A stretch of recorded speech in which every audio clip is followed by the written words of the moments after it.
ऐसे डिवाइड किया हुआ है।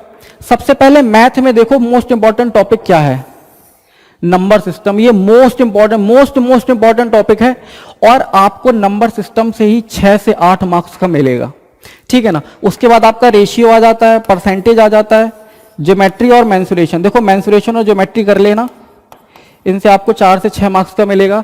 नंबर सिस्टम कर लोगे ना तो ये रेशियो परसेंटेज में बहुत टफ क्वेश्चन, सारे में ही कोई इतने बहुत टफ क्वेश्चन नहीं पूछता है आपसे कि आपसे एसएससी लेवल का क्वेश्चन पूछेगा। आपसे बेसिक मैथ, देखो अगर आपको सिंपल जोड़ घटाना गुणा और भाग आता है ना और थोड़ा सा कॉमन सेंस है तो आप ये 15 के 15 सवाल कर लोगे। 15 नहीं तो इनमें से आप 10 सवाल तो आराम से ही कर सकते हो।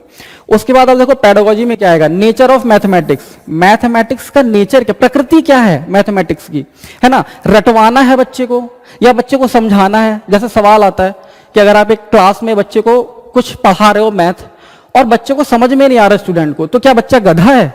नहीं, बच्चा गधा नहीं है।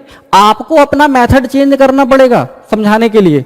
टीचिंग लर्निंग मटेरियल्स, मैथ समझाने के लिए क्या क्या चीजों का यूज होता है, क्या क्या सामग्री, शिक्षण अधिगम सामग्री, कौन कौन सी सामग्री चाहिए, अबेकस है ना गिनती सीखने के लिए, और भी बहुत सारी चीजें हैं।